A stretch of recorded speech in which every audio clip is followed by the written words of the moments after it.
Hello प्यारे बच्चों, मेरा नाम है Renu Tayal, I am an IIT educator. और चलो आज अपना नेक्स्ट टॉपिक स्टार्ट करते हैं। देखो, इंडेफिनिट इंटीग्रेशन के बाद today we will start the definite integration, right. Definite integration क्या होता है पहले आप समझिए। इंडेफिनिट इंटीग्रेशन की बात करते हैं हम। Suppose integral of fx dx is represented by fx plus c। किसी फंक्शन fx dx का इंटीग्रल जो है वो कितना है, कैपिटल fx प्लस c, और c क्या है, एक arbitrary constant, c belongs to real number. अब मुझे क्या करना है, इसका डेफिनेट इंटीग्रेशन लेना है। इंडेफिनेट तो इसलिए बोलते हैं हम लोग क्योंकि ये जो कर्व है बेसिकली ये कोई पर्टिकुलर कर्व रिप्रेजेंट ना करके एक फैमिली ऑफ कर्व को रिप्रेजेंट करता है। The value of the c is not fix here, ये c मूव करेगा। तो मैंने आपको बताया था हो सकता है ये y equal to sine x plus 2 हो, ये साइन एक्स प्लस 3 हो, साइन एक्स माइनस 7 हो, कुछ भी हो। तो वी आर नॉट श्योर कि ये कौन सा c अटेंड करेगा। यदि c निकालने के लिए आपको कंडीशन गिवन है तो ये पर्टिकुलर एक कर्व को रिप्रेजेंट करेगा, और इस c के कारण ही हम इसको क्या बोलते हैं, इंडेफिनिट इंटीग्रल। अब क्या है डेफिनिट इंटीग्रल में, क्या होता है डेफिनिट इंटीग्रल, इसको समझिए। मुझे क्या करना है, इसका a to b fx dx integration करना है। जहां पे सुनो वेरिएबल कौन है, ये x वेरी कर रहा है, x वेरी करता है, function fx is the function of x, इसको बोलते हैं इंटीग्रेंड। और ये जहां जो dx आप लिखते हो यहाँ पे, इसका मतलब है आप इंटीग्रेशन किसके रेस्पेक्ट में कर रहे हैं, x के रेस्पेक्ट में। तो ये जो a और b है ये x की ही वैल्यूज होती हैं। सपोज अगर आपके पास यहाँ dt है, so these a and b are the values of t, है ना। और सुनो यहाँ पे x बिलोंग करेगा a, b ओपन इंटरवल। ध्यान रखें a को बोलते हैं हम लोग लोअर लिमिट, और x का वैल्यू थोड़ा सा a से ज्यादा है, and b is called the upper limit, the value of b is upper limit and x is less than b, equality hold नहीं करेगी, a से ज्यादा और b से कम। बेसिकली क्या है देखो, सिग्मा रिप्रेजेंट करता है क्या, डिस्क्रीट समेशन को, एडिशन को बिटवीन द टू टर्म्स, और इंटीग्रेशन जो है वो रिप्रेजेंट करता है कंटिन्यूअस समेशन को, एंड डेफिनिट इंटीग्रेशन रिप्रेजेंट करता है आपका लोअर x से लेकर के अपर x तक जितनी भी वैल्यूज हैं उस पे लाई करने वाले हर एक फंक्शन का समेशन। या साफ शब्दों में कहें तो ये एरिया रिप्रेजेंट करता है from x equal to a to x equal to b with the x axis of this function bounded area. ठीक है, वो अभी हम समझेंगे। तो यहाँ पे this a is called the lower limit, b is called the upper limit, and x is greater than a less than b, यानी a प्लस और b माइनस। क्लियर है। तो हम क्या करते हैं सुनिए, इसका इंडेफिनिट इंटीग्रल निकाला मैंने fx प्लस c। सॉल्व करने के बाद आप लिमिट लेंगे कुछ ऐसे, इस तरह से लिखते हैं, कई बार क्लोज ब्रैकेट बॉक्स लगा के भी लिख देते हैं। अपर लिमिट, ये b किसका वैल्यू है, x का, तो पुट करिए, यहाँ बनेगा f of b plus c, फिर माइनस के साथ lower limit f of a plus c, and आप देखेंगे ये c कैंसिल आउट। तो दिस इंटीग्रल, इसको नाम देते हैं हम a से, ये a कितना हो गया आपका, f of b minus f of a। यानी जब आप डेफिनेट इंटीग्रल निकाल रहे हैं, इवेल्युएट कर रहे हैं, so there will be no value of the c here, and that's why it gives you exact value, and that's why it is called the definite integration, definite integral. अब आपके पास ऐसे नहीं आएगा sine x plus 2 sine x plus c x square plus c tan x plus c sine inverse x plus c, ऐसे नहीं आएगा। अब आपके पास x के फॉर्म में कोई वैल्यू आएगी ही नहीं, अब आपके पास एक फिक्स कांस्टेंट वैल्यू आएगी। ठीक है, तो इंडेफिनिट इंटीग्रल निकाल लेने के बाद अपर लिमिट सेटिस्फाई कर दो, माइनस करके लोअर लिमिट सेटिस्फाई कर दीजिए। जैसे ऐसे समझिए, ये एग्जांपल देखो, आपको दिया मैंने 1 से लेकर के 2x dx, तो x dx का इंटीग्रल हो गया x स्क्वायर बाई 2, तो यहाँ बन गया x स्क्वायर 1 से लेकर के 2, इस तरह से अप्लाई करेंगे 1 बाई 2, x की जगह पहले अपर लिमिट डालिए, तो 2 square 4 minus 1 square 1, so answer is 3 by 2। बताओ कोई x का फंक्शन ही नहीं है, क्योंकि जो x का फंक्शन बन रहा है उसमें तो आप अपर एंड लोअर लिमिट को सेटिस्फाई करने का काम कर रहे हैं, तो फिर x बचा कहाँ फाइनल आंसर में। So now the definite integration जो है वो एक्स के फॉर्म में रिप्रेजेंट ही नहीं करेगा, वो तो क्या आएगा यहाँ पे एक कांस्टेंट वैल्यू। क्लियर है? तो इंडेफिनेट इंटीग्रल को निकाल लेने के बाद अपर लिमिट को सेटिस्फाई कर दो और माइनस करके लोअर लिमिट को सेटिस्फाई कर दो। तो यहाँ से एक बात तो क्लियर आ गई, हो गई। देखिए इसमें कुछ प्रॉपर्टीज भी होती हैं, वो प्रॉपर्टीज भी मैं साथ के साथ लिखती जाती हूँ।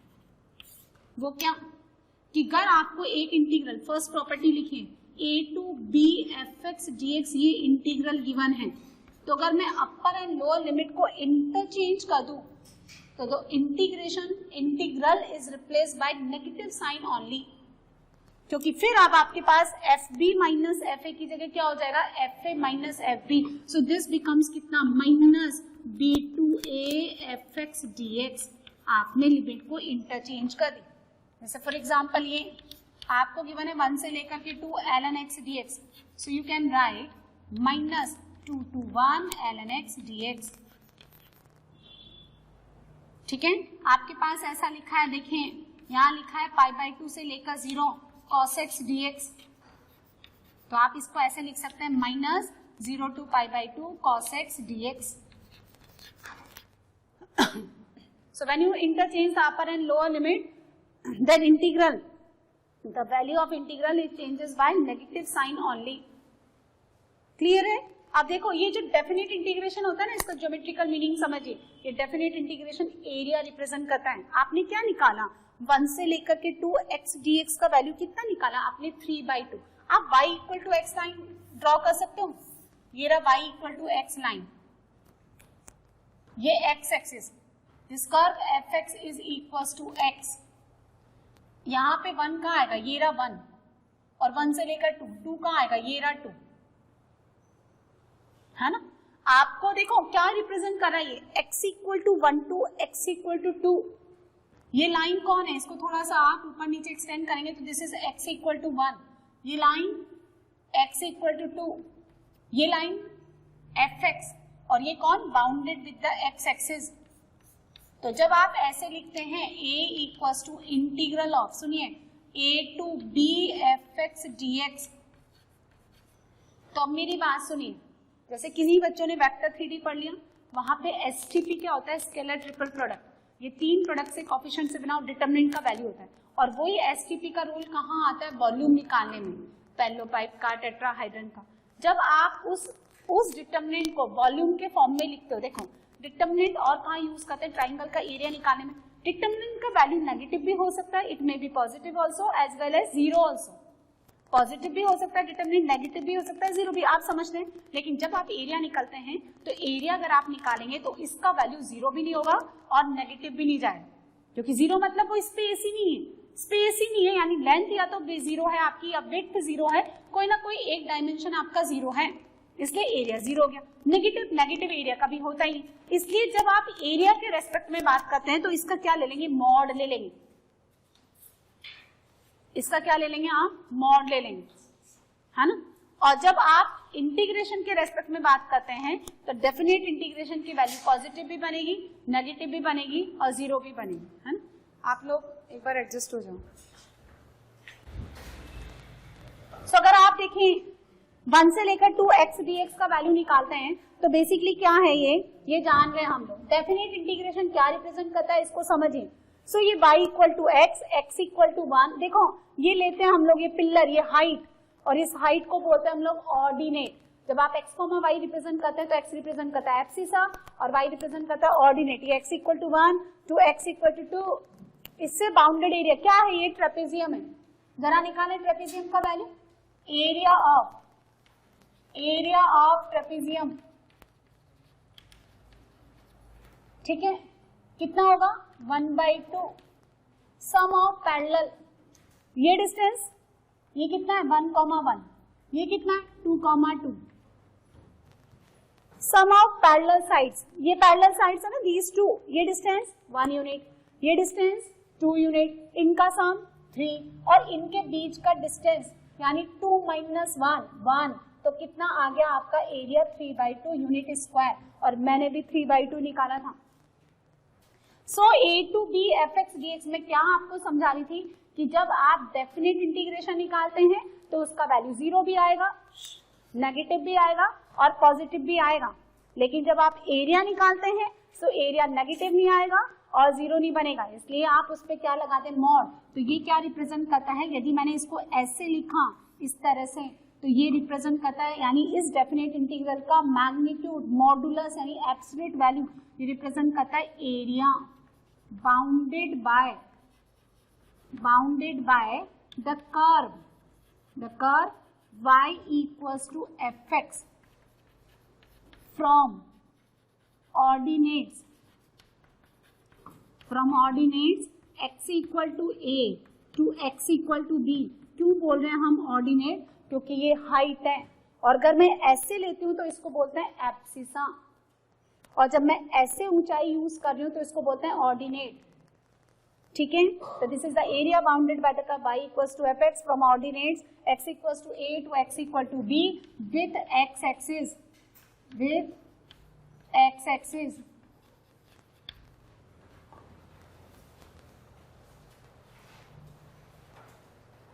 ठीक है।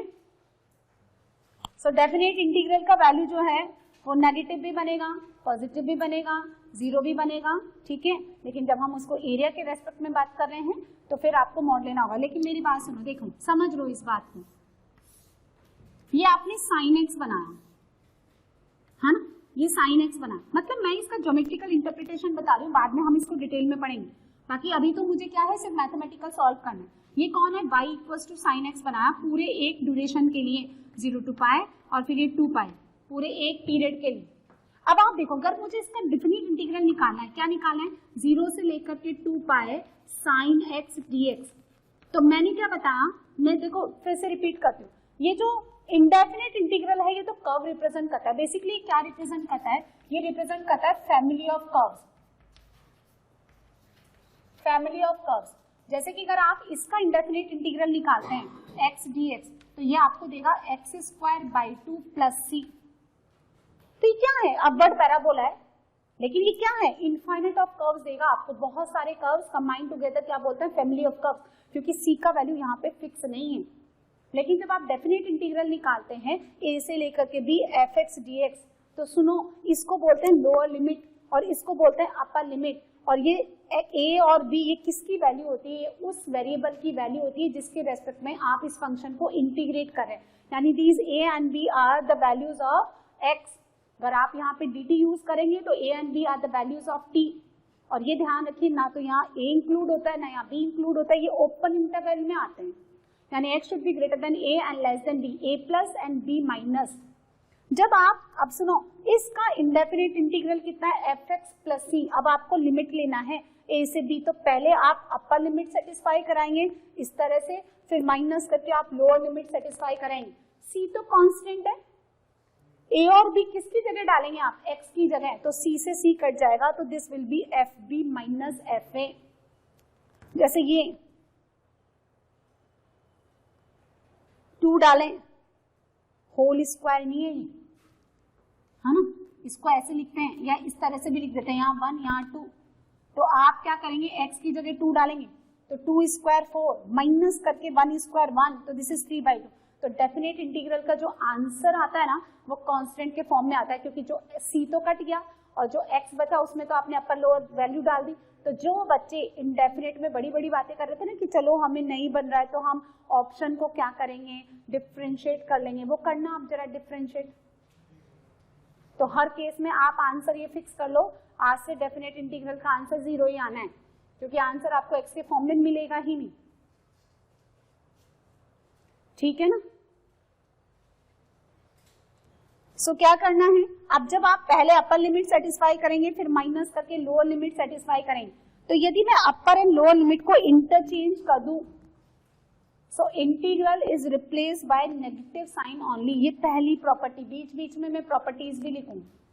और ये डेफिनेट इंटीग्रल का मॉडुलस ये क्या रिप्रेजेंट करता है, area bounded by the curve fx from the ordinate x equal to a to the x equal to b with respect to x axis। अब मैंने क्या बोला कि डेफिनेट इंटीग्रल का वैल्यू जो है, सुनो, ये जो डेफिनेट इंटीग्रल है ना, इसका वैल्यू ग्रेटर देन 0 भी हो सकता है, लेस देन 0 भी हो सकता है एंड इक्वल टू 0 भी हो सकता है। लेकिन जब आप एरिया के रेस्पेक्ट में बात करते हैं तो this is always greater than 0, remember this. जैसे कि अगर मैं y equal to sine x का 0 से लेकर 2 पाई, वो ऐसे नहीं देगा, वो ऐसे नहीं देगा कि 0 से 2 पाई इंटीग्रेशन निकाले, वो ये नहीं बोलेगा, वो ये बोलेगा कि find the area bounded by the curve y equal to sine x from the ordinate x equal to 0 to x equal to 2 pi with the x axis. तो आपको एरिया निकालना है, और वो अगर ऐसे बोलता है इवेल्युएट दिस वैल्यू, इसका मतलब वो आपको डेफिनेट इंटीग्रेशन पूछ रहा है। अब आप सुनो, मैंने कहा कि जो सिग्मा होता है वो डिस्क्रीट समीशन रिप्रेजेंट करता है और इंटीग्रेशन कंटिन्यूस समीशन, और डेफिनेट इंटीग्रेशन क्या करता है, a से लेकर के b तक जितने भी y होते हैं वो सब ऐड करने का काम करता है, कंटिन्यूस समीशन। तो अगर जितना पोर्शन 0 से पाई साइन एक्स देता है उतना ही पोर्शन नेगेटिव में पाई से 2 पाई देता है, तो जोड़ करके ये डेफिनेट इंटीग्रेशन कितना 0। और अगर आपको ये देखो मैथमेटिकल चाहिए तो साइन का होता है cos x, ठीक है, ये 0 और ये 2 पाई, अपर लिमिट डालते हैं पहले cos 2 पाई, ऐसे देखो cos 2 पाई, फिर माइनस करके लोअर लिमिट डालते हैं cos 0, cos 2 पाई भी 1 एंड cos 0 भी 1, तो ये कितना हो गया 0। लेकिन जब आप इसका एरिया निकालते हैं, एरिया बाउंडेड बाय, इसकी एप्लीकेशन है, जैसे एमओडी डिफरेंशिएशन की एप्लीकेशन एओडी है, उसी तरह से इंटीग्रेशन की एप्लीकेशन एरिया है। तो area bounded by curve y equals to sine x, ठीक है, with x axis from x equal to 0 to x equal to 2 pi, ये निकालना है। तो फिर आपको ये निकालना, देखिए ये निकालना, तो अब आप 0 से लेकर 2 पाई डायरेक्टली नहीं करेंगे, आप देखेंगे 4 सिमेट्रिकल चीजों से बन रहा है। ये कितना है पाई बाई 2, जितना 0 से पाई बाई 2 है उतना ही पाई बाई 2 से पाई है, उतना ही पाई से 3 पाई बाई 2 है, और उतना ही 3 पाई बाई 2 से 2 पाई है। तो आप क्या करेंगे, इसको करेंगे 4 टाइम्स ऑफ 0 से लेकर के पाई बाई 2, क्या ये एरिया, और यहाँ लिखेंगे साइन एक्स डी एक्स, तो ये बनेगा -4, साइन का माइनस कॉस एक्स होता है ना, इसलिए 0 से पाई बाई 2 -4, ठीक है, कॉस पाई बाई 2 और माइनस का कॉस 0, तो ये आ गया 4 यूनिट स्क्वायर।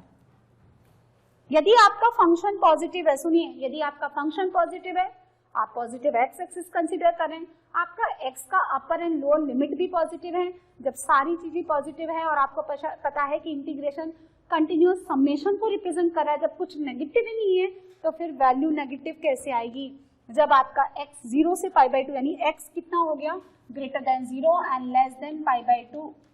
तो जब आपका x पॉजिटिव है, जब आपका 0 से पाई बाई 2 फर्स्ट क्वाड्रेंट में साइन x पॉजिटिव है, तो फिर ये वैल्यू नेगेटिव कैसे आएगी।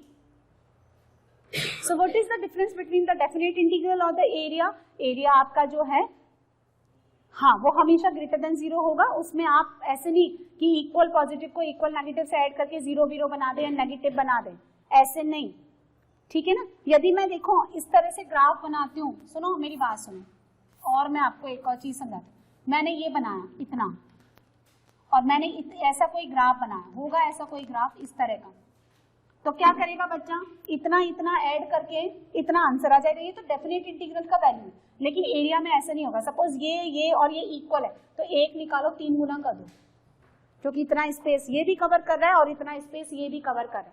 सो डेफिनेट इंटीग्रल का ज्योमेट्रिकल मीनिंग क्या होता है, ये एरिया रिप्रेजेंट करता है। तो अगर आपके दिमाग में ये चले कि हम लोग ये क्या कर रहे हैं, तो फिर आपके दिमाग में अभी बस इतना सकना है। दूसरी बात, आपको फिलहाल एरिया में डेप्थ में नहीं जाना, क्योंकि एरिया अपने आप में एक अलग चैप्टर है, हम उसमें स्टडी करेंगे।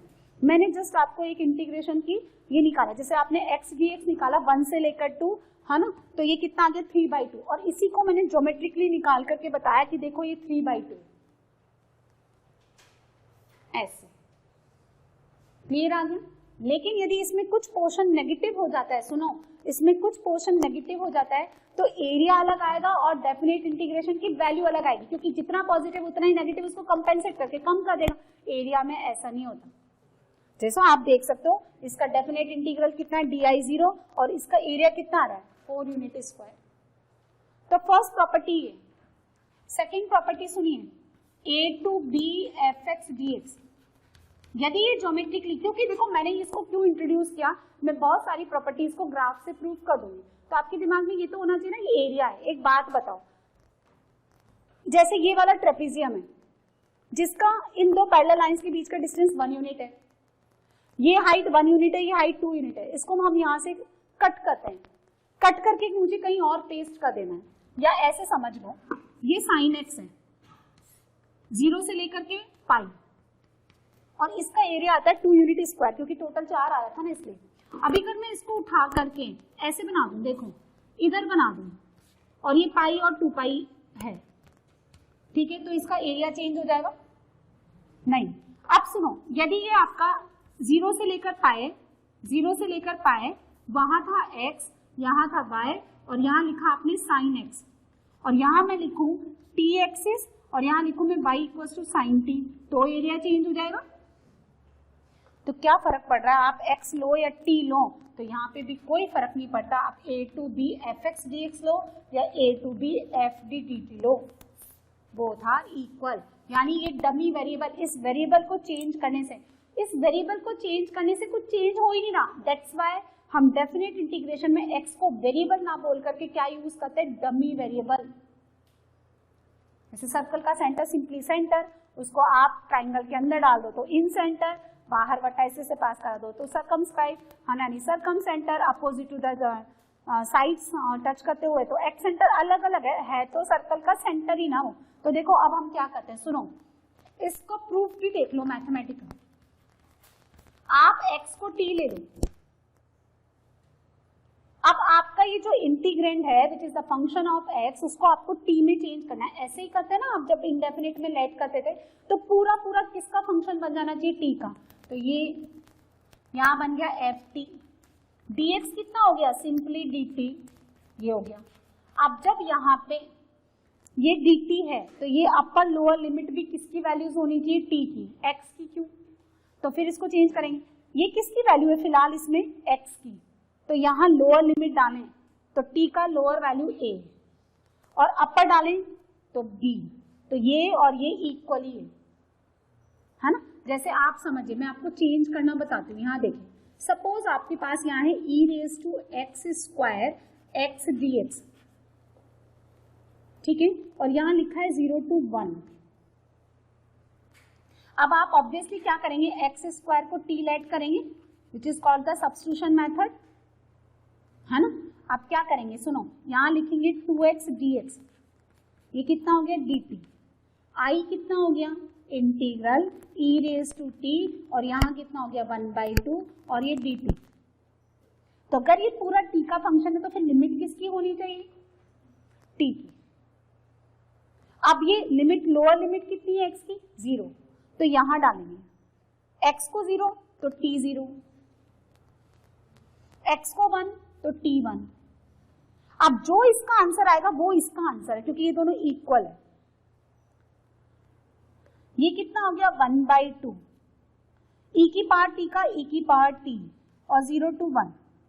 हम लोग इंडेफिनिट में क्या करते थे, t के बाद सॉल्व कर लेते थे, और t की जगह वापस कितना पुट कर देते, एक्स स्क्वायर।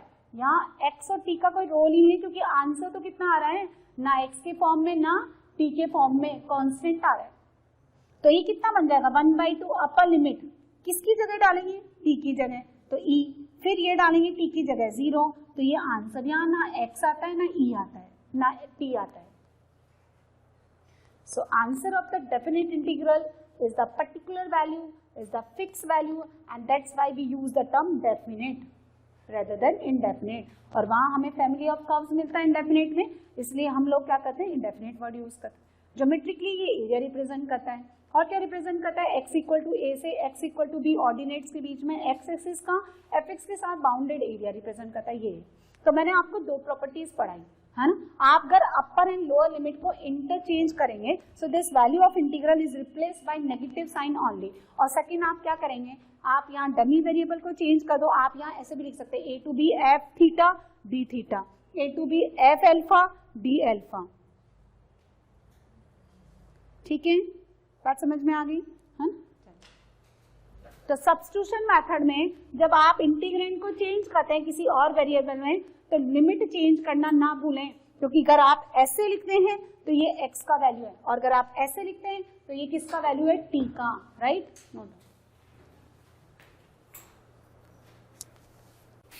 अच्छा आप सुनो, इसमें एक और बात सुनो, यदि आप इंडेफिनिट इंटीग्रल बनाते हो 0 dx का, तो ऑब्वियसली कांस्टेंट का डेरिवेटिव कितना होता है, 0, तो 0 का इंटीग्रल कितना हो गया, कांस्टेंट।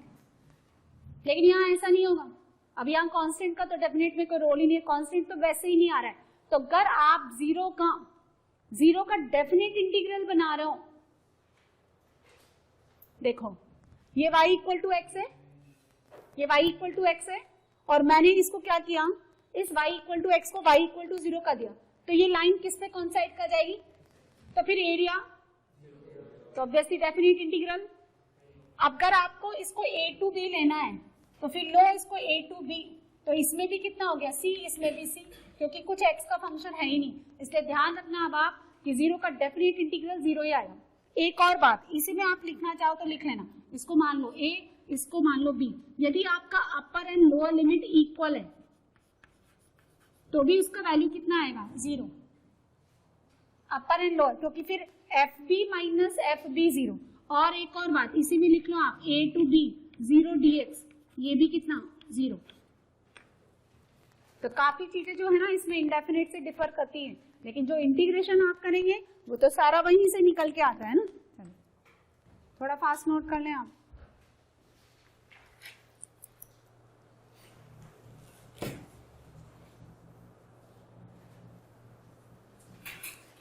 जैसे आप इंडेफिनिट इंटीग्रल में रूट ओवर एक्स स्क्वायर को मॉड एक्स लिखे बिना ही चल देते थे, है ना, वहां पे ना कोई मॉड यूज करते थे ना कुछ और यूज करते थे, हम कहते हैं इंडेफिनिट ही है, अंडर रूट में भी आप हमेशा प्लस ही लेते थे। यहाँ ऐसे नहीं चलेगा, यहाँ सुनिए, ये लिखा हुआ है 0 से 1 x dx upon 1 plus under root x। इस क्वेश्चन को मुझे सिंप्लीफाई करना है और इस क्वेश्चन के थ्रू आपको कोई चीज सिखानी भी।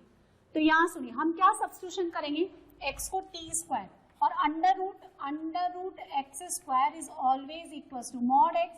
और ये बात ध्यान रखना कि अगर आपका x greater than equal to 0 है तो प्लस x, और अगर आपका x less than equal to 0 है तो माइनस x। इक्वालिटी किसी पे भी होल्ड करती है, ये कंटिन्यूअस फंक्शन है, आप इक्वालिटी यहाँ ले सकते हो, यहाँ ले सकते हो। अब सुनिए, x को हम लेट करेंगे t स्क्वायर, क्योंकि अगर आप t लेट करते हैं तो अंडर रूट हटेगा ही।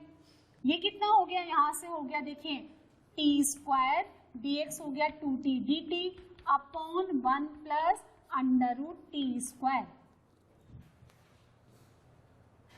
ठीक है, अब सुनिए, यदि आप ऑब्वियसली ये तो मॉड t बनेगा ना, ये बनेगा मॉड ऑफ t। ठीक है, बात आती है, इसको भी तो लो मैडम, लेते हैं, सुनो। अगर आप लोअर लिमिट लेते हो 0 तो t स्क्वायर का 0 तो ऑब्वियसली t को 0 ही होना पड़ेगा, और अपर लिमिट लेते हो आप 1, किसका वैल्यू है, x का, तो t स्क्वायर 1। तो सुनो, अब ये आपके पास दो पॉसिबिलिटी है, या तो 1 या फिर -1, है ना आपके पास, क्योंकि 1 का स्क्वायर भी 1, -1 का स्क्वायर भी 1। चलो अब ये कितना हो गया, 2t³ dt, और यहां अब आपका t कितना है, 0 से 1, तो फिर अब आपका मॉड किस में खुलेगा, प्लस में, ट्वाइस t³ dt। यहाँ t आपका नेगेटिव है, आप -1 टू 0 रीड करें या 0 टू -1 रीड करें, t आपका नेगेटिव है तो मॉड खुलेगा ऐसे। अब इसका मतलब हर क्वेश्चन को दो बार बनाए, नहीं, इन दोनों का आंसर सेम ही आता है, क्योंकि अगर आप y equals to mod x लेते हैं और उसको प्लस में खोलें तो आप इसका एरिया निकालें या आप इसका एरिया निकालें, ये सेम ही है।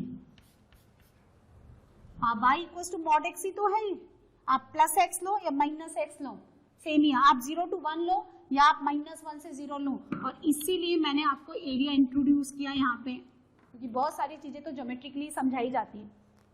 समझ आ गया, ये किसका ग्राफ है, बी शेप, मॉड x का, ये कौन है, मॉड t। आप 0 टू 1 निकालो तो जितना एरिया है उतना ही -1 से 0 है। बात समझ में आ गई, इसलिए अब आप हर बार प्लस में ले लो। यदि आपका t स्क्वायर 1 के इक्वल है, आप t को 1 ले लो और मॉड को प्लस में खोल दो, आंसर दोनों का सेम आएगा। अब मेरी बात सुनिए और एक बात, जैसे आपको ऐसा दे रखा है 0 to π/4 under root 1 minus sine 2x dx है ना, तो 0 to π/4 ये कितना बनता है, ये बनता है under root sine x minus cos x whole square. तो फिर अब आप इसको ओपन करेंगे 0 to π/4 mod sine x minus cos x dx। 0 से π/4 पता लगाएंगे कि कौन बड़ा है और कौन छोटा है। ये साइन x का ग्राफ 0 to π, यहाँ पे होता है π/2 और ये आपका cos x इंटरसेक्ट कहाँ करते हैं π/4 पे। 0 से π/4 के बीच में cos बड़ा होता है साइन से, इसका मतलब ये एक्सप्रेशन कैसा हो गया नेगेटिव। मॉड इसको कैसे बाहर निकालेगा, माइनस से मल्टीप्लाई करके, तो माइनस 0 से लेकर के π/4 sine x minus cos x dx। इस तरह का काम करेंगे, यूं नहीं कि अंडर रूट एक्स स्क्वायर। अब आपकी हर गलती पकड़ी जाएगी और इसीलिए आज से 2 साल पहले 8 क्वेश्चन इसी एक चैप्टर में से पूछे गए। 8 जेई एडवांस में 2 क्वेश्चन, जेई मेंस में 10 क्वेश्चन, 10 क्वेश्चन सिर्फ और सिर्फ इसी एक चैप्टर में से। ये इतना इंपॉर्टेंट था। उसके नेक्स्ट डे फिर इसमें 5 क्वेश्चन हुए, कम कर दिया क्योंकि फिर 8 क्वेश्चन आते बच्चे में तहलका मच गया, फिर वो डेफिनेट पढ़ रहा है ना। तो उनको कुछ तो ऐसा करना था कि पैरों तले जमीन निकाले, तो फिर वो क्या करेंगे, क्वेश्चन ही नहीं दिए उन्होंने। तो इसमें ना सुनो, इसमें ना वो सब आएगा। ये चैप्टर इतना इंपॉर्टेंट क्यों है, क्योंकि इसकी एप्लीकेशन बहुत ज्यादा है, इसका यूटिलाइजेशन बहुत ज्यादा है। इसमें डोमेन आएगा, इसमें रेंज आएगा, इसमें एलसीडी आएगा, इसमें डिफरेंशिएशन आएगा, मैक्सिमा मिनिमा, ये टेंजेंट नॉर्मल, इंक्रीजिंग डिक्रीजिंग, सब चीज आप इसमें फिर कवर करेंगे। एलएच हॉस्पिटल जो लिमिट में पढ़ते हैं वो सब का सब, इतना वाइड एप्लीकेशन है इस चैप्टर का। और इंडेफिनेट इंटीग्रेशन तो है ही, वो तो इसका पिलर है, बेस, ठीक है ना। तो फिर अब आप इसको सॉल्व कर लेंगे। माइनस साइन एक्स का माइनस कॉस एक्स, और इसका कितना हो गया इंटीग्रल माइनस साइन एक्स। चाहे तो आप इस माइनस को यहाँ भेज दो, और 0 to π/4। अब देखो मैं आपको एक और बात बताना चाह रही हूँ, इसमें ना सबसे ज्यादा कैलकुलेशन मिस्टेक होती है ये लिमिट लेने में। इंटीग्रेशन की बच्चा प्रैक्टिस करके आता है, लिमिट लेते टाइम ना कैलकुलेशन मिस्टेक होती है, बहुत बड़े बड़े क्वेश्चन हो जाते हैं। ये इतना लंबा एक्सप्रेशन हो जाता है, जब उसमें आप अपर डाल के माइनस डालते हैं फिर उसको सिंप्लीफाई करते हैं तो ऑब्वियसली कैलकुलेशन मिस्टेक होती है। इतना सीखने के बाद हम फाइनली कैलकुलेशन मिस्टेक करें, ठीक बात नहीं। तो हम लिमिट लेने के 2 तरीके सीखेंगे, या तो आप अपर लिमिट पूरा एक साथ सेटिस्फाई करा दो और आप कम से कम लिखो, क्योंकि आप जितना कॉपी में लिखोगे ना उतना फैल जाएगा ये। आपने अपर लिमिट डालना है π/4 π/4 1/√2 1/√2 इतना आपको अपने दिमाग में बोल देना है और डायरेक्टली √2 लिखना है। मैंने वो जो माइनस माइनस आए थे उनका भी रगड़ा खत्म कर दिया, फैलाओ नहीं। कई बार यहाँ 4 साइन एक्स, यहाँ 4 कॉस एक्स, बच्चा 4 भी कॉमन नहीं लेता है। तो कितना आ गया √2 -1, क्योंकि साइन 0 0 कॉस 0 1। एक और मेथड होता है, आप इसी फंक्शन में अपर लोअर ले लो, फिर इसी फंक्शन में अपर लोअर ले लो, और जो फंक्शन इंटीग्रल से फ्री हो गया है, जिसका इंटीग्रेशन आप कर चुके हैं, उसका लिमिट लेकर के उसकी कांस्टेंट वैल्यू अलग ले लो। और अगर ज्यादा लंबा आता है तो उसको I1 I2 ऐसे ब्रेक करो। यदि आप पूरा बार बार लिखते जाओगे कहीं ना कहीं तो मिस्टेक कर ही देंगे। तो आज हम ना इस फर्स्ट चैप्टर में सिर्फ हम क्या करेंगे, बेसिक लिमिट पे ही काम करेंगे, यानी इंडेफिनेट इंटीग्रल को सॉल्व करना एंड अपर लिमिट और लोअर लिमिट अप्लाई करना, सब्स्टिट्यूशन से लिमिट को चेंज करना, इस तरह से काम करना। अब देखो ये इंडेफिनेट का, इसमें कोई प्रॉपर्टी नहीं है, न्यूमरेटर का पावर डिनोमिनेटर से ज्यादा है, आप डिवाइड कर दो। दोनों केस में आप आंसर निकालें, दोनों केस में आंसर सेम ही आता है, ठीक है।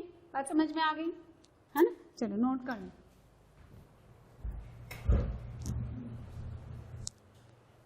इसका वैल्यू और इसका वैल्यू सेम आएगा, इसको और एक तरीके से मैं प्रूव कर सकती हूँ, है ना। इसमें हम क्या करते हैं, t को माइनस अल्फा डाल देते हैं, सब्स्टिट्यूशन। अच्छा लिमिट चेंज करते हैं, तो ये कितना आएगा 2 माइनस अल्फा का क्यूब माइनस अल्फा क्यूब, ठीक है, और dt यानी माइनस डी अल्फा अपॉन कितना हो गया 1 plus alpha.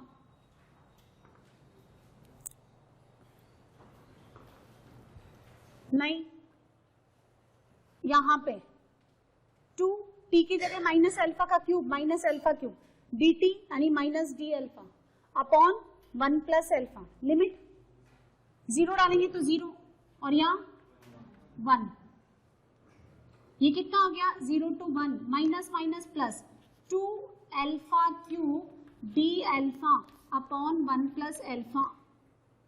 And by this property, कौन सी प्रॉपर्टी, ये इसको मैं वापस ऐसे लिख सकती हूँ 0 to 1 2t cube dt upon 1 plus t। तो सुनो, ये वाला किसके इक्वल हो गया, ऊपर वाले के। मतलब आपको ग्राफिकली तो मैंने एक्सप्लेन कर ही दिया, फिर आपके दिमाग में आया मैं ये करके तो देखूं, पता नहीं सही है नहीं, ये करके देखें, हम ये करके देखें, तो मैंने तो इसी को उसके इक्वल प्रूव कर दिया। तो बच्चों आपने ये वीडियो देखा, मेरा आपको ये सजेशन है कि आप वीडियो को मूवी की तरह ना देखें, पहले इसका जो थ्योरी पार्ट है, जो भी कंसेप्ट मैंने आपको पढ़ाया उसको अच्छे से समझें, और जो भी इलस्ट्रेशन मैंने थ्योरी के बाद जो भी एग्जांपल्स मैंने लिए हैं उनको आप पहले अपने आप से अटेम्प्ट करें। And if you face any difficulty तो फिर आप उसका सोल्यूशन देखें। आपको ये वीडियो कैसा लगा मुझे कॉमेंट सेक्शन में लिख करके ज़रूर बताएं, और क्वेश्चन से रिलेटेड या थ्योरी से रिलेटेड जो भी आपकी क्वेरी है, जो भी आप डाउट्स हैं, वो भी आप मुझसे पूछ सकते हैं, और जितना हो सकेगा जल्दी से जल्दी मैं आपको डाउट्स क्लियर करने की कोशिश करूंगी। और ये वीडियो आपको अच्छा लगा तो आप अपने फ्रेंड्स के साथ शेयर करें, और लेटेस्ट इन्फॉर्मेशन के लिए लाइक करें, सब्सक्राइब करें, ताकि जितनी भी इन्फॉर्मेशन है हम लोग जो आपको प्रोवाइड करना चाहते हैं वो जल्दी से जल्दी आपको मिलती रहे। Thank you so much.